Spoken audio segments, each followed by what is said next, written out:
Baik, di tengah-tengah penularan semula COVID-19, bagaimana bidang keusahawanan boleh dimanfaatkan dan menjadi pilihan terutama sebagai peluang pekerjaan dan menjana sumber pendapatan? Keusahawanan kini pilihan? Topik ini menjadi fokus Bualbis hari ini bersama tetamu undangan seketika nanti. Salam sejahtera, saya Hazel Desmond dan ini BIS Malaysia edisi Isnin 26 Oktober 2020. Kesan hasil pelaksanaan PKP dan kembalinya penularan semula pandemik COVID-19 menjadi inspirasi kepada rakyat Malaysia untuk menjana pendapatan melalui perniagaan yang diusahakan sepanjang tempoh itu.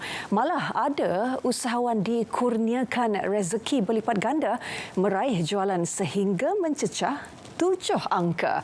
Bagi aktivis ekonomi Muhammad Sidki Hassan, kegiatan keusahawanan juga bertepatan untuk meneruskan kelangsungan hidup. Malah semua pihak akan mendapat keuntungan bersama dan ekonomi negara dapat dijana kembali meskipun mendepani penularan semula pandemik COVID-19. Baik, kita ikuti pandangan beliau dalam segmen Response BIS.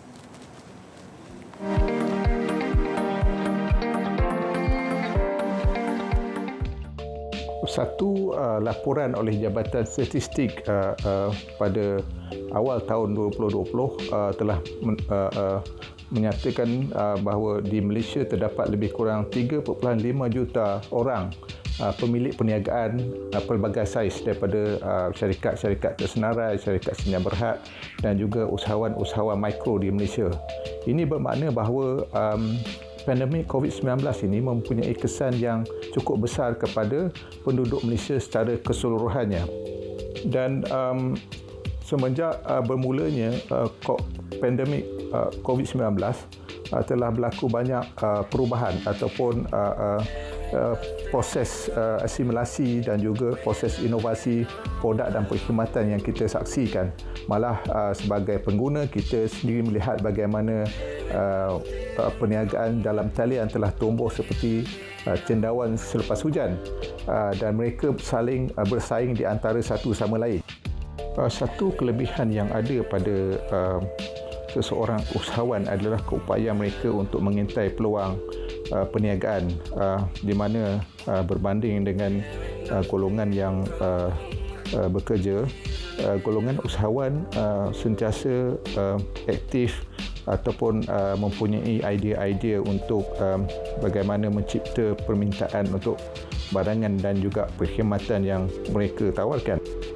Pandangan saya, nasihat saya adalah sebagai usahawan, mereka perlu mempertingkatkan tahap kreativiti mereka untuk kekal bersaing dan juga perlu mempunyai kemampuan untuk membuat analisa tentang trend pengguna di masa akan datang sekurang-kurangnya untuk 2 ataupun 4 tahun akan datang, kerana kita baca laporan bahawa secara setakat sehingga hari ini belum ada tanda-tanda, belum ada sesiapa yang mampu memberikan projection ataupun anggaran bila pandemik COVID-19 ini akan berakhir. Jadi sehingga wujud satu kenyataan ataupun satu kajian yang meyakinkan bahawa pandemik COVID-19 akan berakhir, selagi itulah para usahawan ini perlu sentiasa bersedia untuk mengeksploitasi permintaan-permintaan baru dan juga untuk mengambil peluang hasil dari akibat daripada pandemik ini.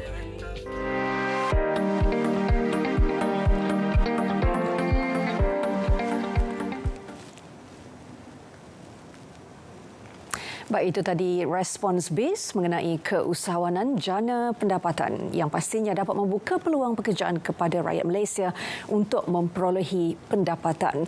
Ada beberapa faktor utama yang menjadi sebab mengapa jumlah perniagaan semakin bertambah bagaikan cendawan yang tumbuh subur selepas hujan.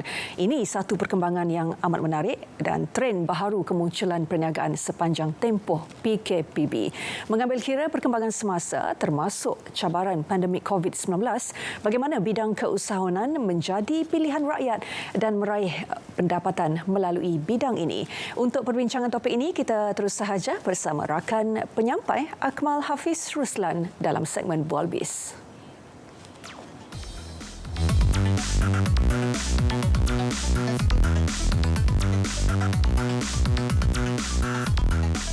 kasih kepada rakan yang sampai di studio, dan untuk waktu ini bagi segmen Bual Biz, saya bersama dengan seorang tetamu yang kita jemput khas untuk membincangkan satu lagi topik menarik pada petang ini. Kita bersama dengan Encik Muhammad Firdaus Azharuddin, Ketua Pegawai Eksekutif Institut Keusahawanan Negara, yang akan berkongsi tentang keusahawanan kini pilihan. Dan untuk waktu ini, seperti mana yang kita tahu, keadaan dan juga situasi pandemik COVID-19 memberi peluang dan juga ruang kepada masyarakat umum untuk menjadi seorang usahawan secara dalam talian ataupun untuk menambahkan pendapatan mereka. Jadi itu yang kita akan bincangkan pada waktu ini, dan juga kita ucapkan selamat datang kepada Encik Muhammad Firdaus. Baik, jadi kalau kita lihat tuan, bagaimana dengan perkembangan kerjaya atau sektor keusahawanan ketika ini, terutama sekali selepas impak penularan COVID-19 ni? Memang kita tak nafikan sejak daripada impak COVID ni, kita melihat lebih ramai rakyat Malaysia mencuba untuk masuk ke dalam bidang keusahawanan. Lebih lagi di dalam bidang menjual di atas talian. Betul. Di dalam bulan Julai dan September sahaja, pihak Suruhanjaya Syarikat Malaysia telah melihat perkembangan yang agak sihat dari segi syarikat-syarikat yang telah berdaftar. Ya, perlu saya ingatkan, nak menjual di atas talian pun masih perlu berdaftar. Ya. Baik, jadi kalau kita lihat sendiri berkenaan dengan pertambahan peratusan tu bagaimana pula tuan? Kita melihat mungkin pada tahun ini saja perkembangan dia lebih kurang 20 ke 30%. Pada asalnya jumlah usahawan yang berdaftar di Malaysia adalah lebih kurang hampir 1 juta. Ya, hampir 1 juta syarikat. Dan tahun ini saja perkembangan itu kita melihat lebih kurang 20 ke 30%. Dia telah meningkat. Dan juga kita melihat dari segi jumlah usahawan yang menceburi dalam ekonomi gig, ya, dalam gig ekonomi. Mereka ini termasuklah adik-adik yang bawa Grab Food, Food Panda dan sebagainya. Baik, dan kalau kita lihat juga tentang kesan pandemik ini sebenarnya yang mempengaruhi masyarakat, khususnya individu yang kehilangan pekerjaan, untuk menjadikan bidang keusahawanan ini sebagai pilihan serta sumber utama pendapatan seperti mana yang Tuan kongsikan tadi itu. Dan ketika ini boleh kita kongsikan peluang-peluang ataupun pentingnya mereka ni boleh menjana pendapatan menerusi keusahawanan. Saya rasa tak semudah tu. Ya, tak semudah tu sebab sebelum dunia keusahawanan ni bukan sesuatu yang mudah. Ya, kita pada rata-ratanya kita ada dua jenis usahawan. Usahawan yang ada produk sendiri dan usahawan yang menjual produk orang lain. Jadi selalunya kalau mereka yang baru nak menjadi usahawan ni, kita mencadangkan supaya mereka menjadi usahawan yang menjual produk orang lain ataupun yang dipanggil reseller. Jadi saya rasa pada zaman pasca COVID dan semua ni, lebih ramai orang menjadi reseller. Ya, mereka menggunakan kenalan-kenalan mereka menggunakan semua nombor-nombor dalam handphone mereka sebagai potensi-potensi pembeli, dan mereka menjual produk-produk bagi pihak orang lain. Dan mungkin kita nak tahu juga berkenaan dengan menjadi seorang usahawan, apa persediaan-persediaan yang mereka perlu lakukan, yang mereka perlu ada dalam diri mereka selain daripada secara teknikalnya dan juga sebagainya, Tuan? Jadi usahawan ni kalau nak rumit boleh, kalau nak mudah pun boleh. Bagi yang mudah, insya-Allah. Kalau yang mudah pada saya lah, ya. Kalau mudah selalunya macam kami di InScan, kami sarankan supaya mereka mengikuti kursus yang dipanggil kursus asas keusahawanan. Ya. Ini adalah kursus 2 hari yang kita jalankan secara online ataupun secara fizikal. Dalam kursus asas ni kita ada beberapa modul penting. Modul pertama sekali perundangan. Apakah yang perlu anda tahu dan faham dari segi perundangan. Kedua, yang kita panggil business model canvas. Ya, dalam business model canvas ni adalah semua ada 9 perkara yang perlu anda fikirkan sebelum anda menjalankan perniagaan. Siapakah pelanggan anda, apakah produk anda, segmen pelanggan mana yang anda ini, cara anda hendak menjual. Ramai usahawan dia rasakan Allah rumitlah nak fikirkan semua benda ni dulu. Tapi saya jamin jika anda telah memulakan perniagaan, anda mesti tempuhi juga perkara-perkara yang ini. Jadi kami amat menggalakkan usahawan di luar sana ataupun bakal usahawan di luar sana ambil masa, ya, ambil sedikit ilmu, bukannya lama, 2 hari je kelas tu, ya. masuk dalam kelas tu, dapat sedikit ilmu, lepas tu buat perancangan terlebih dahulu. Saya selalu mendengar cerita-cerita sedih di mana ramai orang memulakan perniagaan, mengeluarkan modal yang agak besar tapi tanpa perancangan yang baik. Ya, ini sangat bahaya. Ya, jadi saya cadangkan kepada semua bakal-bakal usahawan sana, buat perancangan yang sesuai. Ya, bagi mereka sebelum mereka hendak menjalankan perniagaan ataupun sebelum melaburkan wang ringgit mereka. Baik, itu yang pentingnya. Selain daripada membuat perancangan, ilmu juga kita perlu ada untuk mengetahui ataupun bagaimana agaknya untuk menjalankan sesebuah perniagaan, dan supaya perniagaan tersebut bukan hanya bertahan mungkin dalam tempoh yang singkat, dan juga kita inginkan perniagaan tersebut boleh bertahan dalam satu tempoh yang agak panjang dan boleh menjadikannya ini sebagai sumber pendapatan utama kepada mereka. Dan Tuan, kalau kita lihat bagaimana agaknya usahawan sedia ada dan juga baru ni boleh mencari peluang untuk mengembangkan perniagaan, dan juga apa antara bidang keusahawanan yang berpotensi untuk mereka terokai dan juga dikembangkan seiring dengan amalan norma baru ketika ini, Tuan? Seperti saya terangkan tadi, saya tengok, saya lihat ada banyak potensi untuk mereka menjadi reseller. Betul. Ya? Waktu-waktu PKP ni adalah waktu yang agak mencabar jika mereka hendak memulakan produk yang baru. Sebab sewaktu zaman sekarang ni pelanggan berubah arah, berubah cara, berubah taste sangat pantas. Jadi ada lebih baik buat masa ni kita menjual dahulu produk orang lain. Bukan tak boleh jual produk sendiri, tapi kita perlu penuh keyakinan sikit dengan produk kita, penerimaan dia dan siapa yang bakal membeli produk itu. Ya, dari segi bidang-bidang yang berpotensi, ini memang soalan yang ruji yang saya terima lah. Selalu orang tanya saya, meniaga apa bagus? Jawapan saya selalunya ni lah, kalau saya tahu saya tak kerja kat InScan. Kan? Tapi kita melihat sewaktu PKP ni, sektor-sektor yang saya rasa COVID free, bermakna masih mantap, adalah sektor makanan. Betul.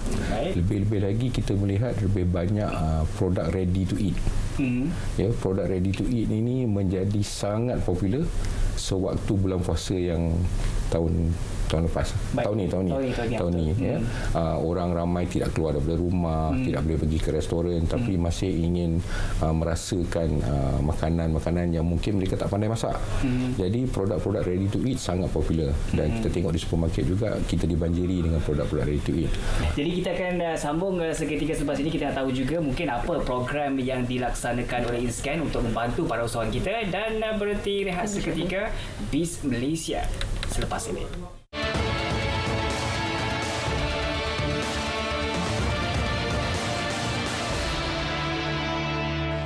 Kerajaan membuat keputusan untuk menyediakan bantuan tambahan untuk rakyat melalui pemberian tunai tambahan di bawah Bantuan Prihatin Nasional 2.0 dengan peruntukan hampir 7 bilion ringgit.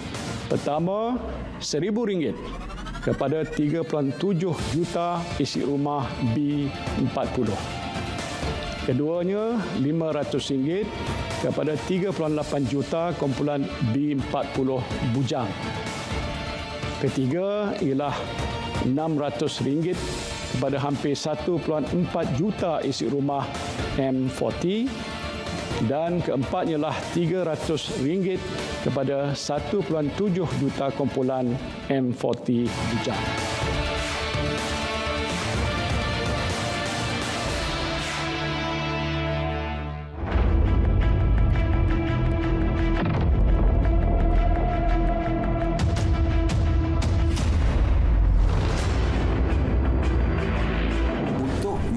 Swab test pada pekerja-pekerja ini, dan bagi mereka yang mencarum Perkeso, semua kos untuk swab test ditanggung oleh Perkeso. Jadi ditanggung mereka. Jadi secara percuma lah akan dibuat swab test. Ini memastikan mereka yang bekerja itu sudah pun negatif COVID, dan yang positif tentu saja akan dibawa ke hospital untuk rawatan.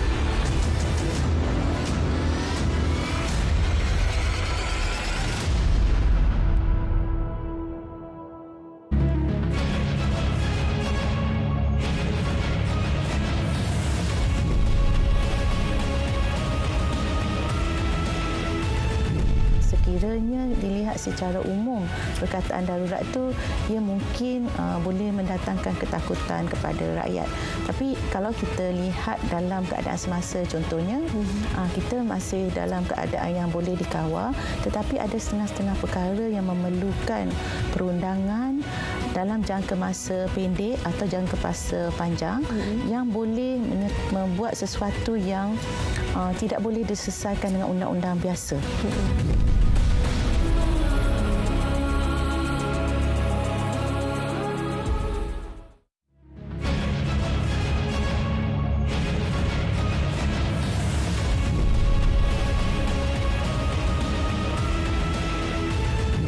Sekiranya dilihat secara umum, perkataan darurat tu ia mungkin boleh mendatangkan ketakutan kepada rakyat.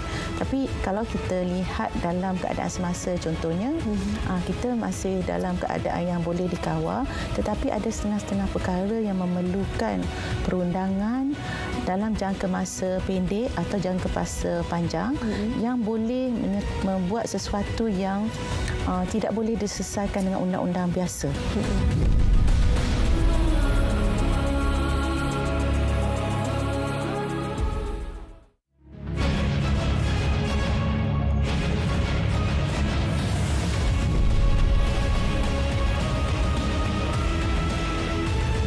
Sekiranya dilihat secara umum, perkataan darurat tu ia mungkin boleh mendatangkan ketakutan kepada rakyat. Tapi kalau kita lihat dalam keadaan semasa, contohnya kita masih dalam keadaan yang boleh dikawal, tetapi ada setengah-setengah perkara yang memerlukan perundangan dalam jangka masa pendek atau jangka masa panjang yang boleh membuat sesuatu yang tidak boleh diselesaikan dengan undang-undang biasa.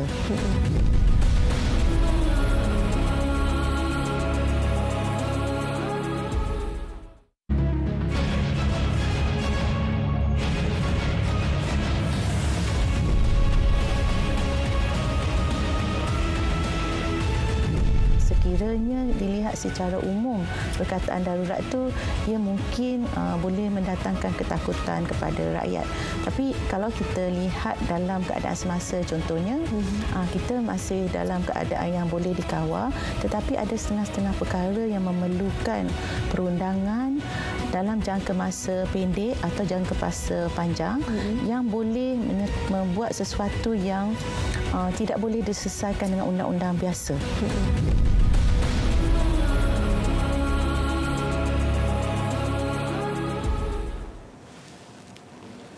Baik, terima kasih kerana terus setia bersama BIS Malaysia. Dan terima kasih juga kepada Akmal untuk perkongsian mengenai keusahawanan kini pilihan dalam segmen Bual BIS itu tadi. Dan kita pastinya menjangkakan sektor keusahawanan terus diberi tumpuan oleh kerajaan dalam Belanjawan 2021 yang bakal dibentangkan pada 6 November ini. Harapan Belanjawan akan kami bawakan selepas ini. Teruskan kesetiaan anda bersama kami.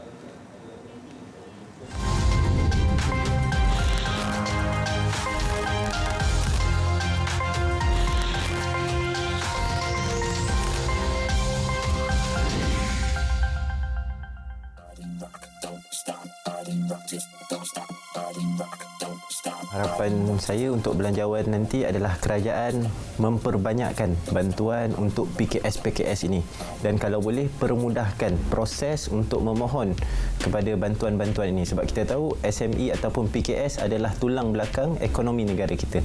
And then kalau boleh kerajaan bantu juga untuk kurangkan kadar pengangguran yang mana kita tahu kadar pengangguran pada masa kini telah meningkatlah semenjak pandemik COVID-19. Kalau tak silap saya menghampiri 5%.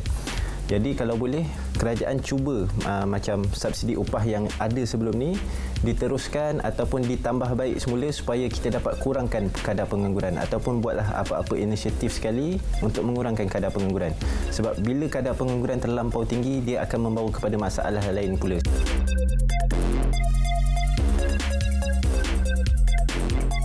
Untuk orang-orang yang B40 ataupun lower M40, kerajaan perlu beri bantuan tunai kepada mereka.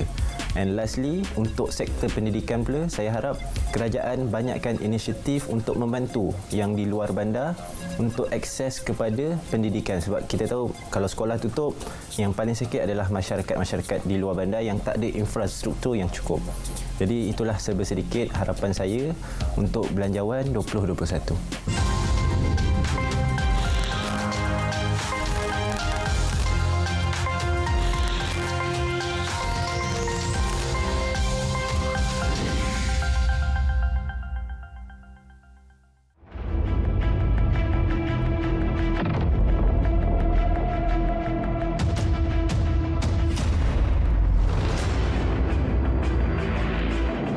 Membuat swab test pada pekerja-pekerja ini, dan bagi mereka yang mencarum Perkeso, semua kos untuk swab test ditanggung oleh Perkeso.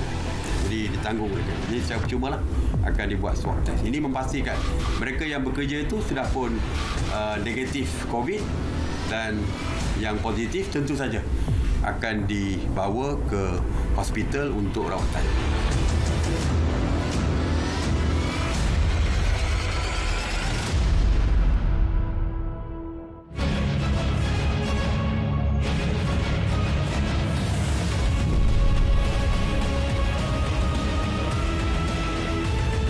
Sekiranya dilihat secara umum, perkataan darurat tu ia mungkin boleh mendatangkan ketakutan kepada rakyat. Tapi kalau kita lihat dalam keadaan semasa, contohnya kita masih dalam keadaan yang boleh dikawal, tetapi ada setengah-setengah perkara yang memerlukan perundangan dalam jangka masa pendek atau jangka masa panjang yang boleh membuat sesuatu yang tidak boleh diselesaikan dengan undang-undang biasa.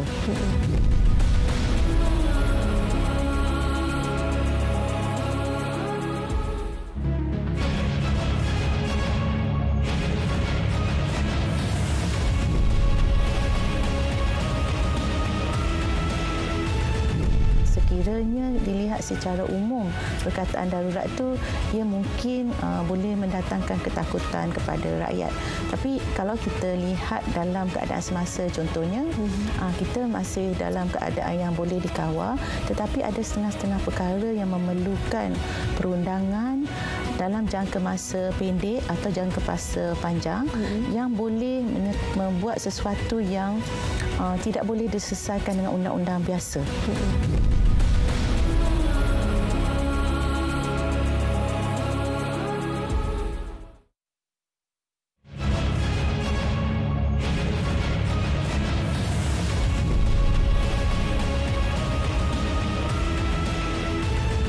Sekiranya dilihat secara umum, perkataan darurat tu ia mungkin boleh mendatangkan ketakutan kepada rakyat. Tapi kalau kita lihat dalam keadaan semasa, contohnya kita masih dalam keadaan yang boleh dikawal, tetapi ada setengah-setengah perkara yang memerlukan perundangan dalam jangka masa pendek atau jangka masa panjang yang boleh membuat sesuatu yang tidak boleh diselesaikan dengan undang-undang biasa.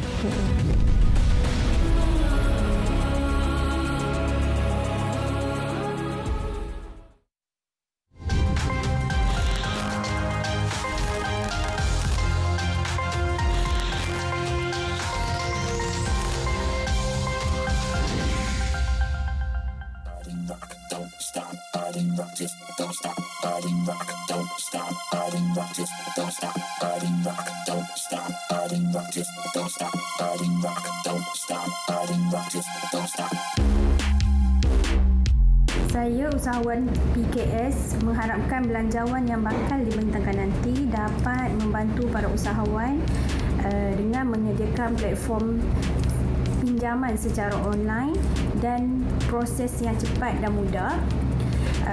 Saya juga mengharapkan kerajaan dapat menyediakan platform media sosial secara percuma khususnya untuk para usahawan untuk memasarkan produk mereka secara online dan juga menyediakan program-program khusus yang lebih mantap untuk membantu usahawan supaya lebih berani untuk berdaya saing dan cemerlang dalam perniagaan mereka. Dalam situasi sekarang pula, wabak COVID-19 dan PKPB kembali dilaksanakan, so kami usahawan perlu mencari alternatif untuk kaedah jualan yang terbaik untuk kelangsungan hidup kami dengan melebihkan jualan secara online dan menyediakan perkhidmatan penghantaran dari rumah ke rumah.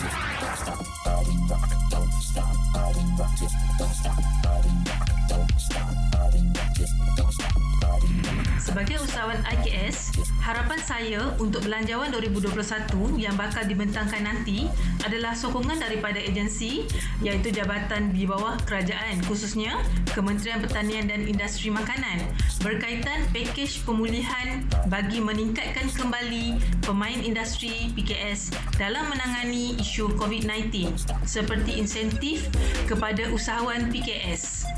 Selain daripada itu, saya mengharapkan bajet dari segi pemasaran iaitu membuka lebih banyak platform pemasaran digital serta latihan berkaitan kepada pemain-pemain industri PKS dan juga menambahkan lebih banyak kursus serta latihan lanjutan bagi meningkatkan kualiti produk yang sedia ada. Selain daripada itu, saya mengharapkan pakej pembiayaan yang rendah kepada PKS bagi meningkatkan pengeluaran yang sedia ada.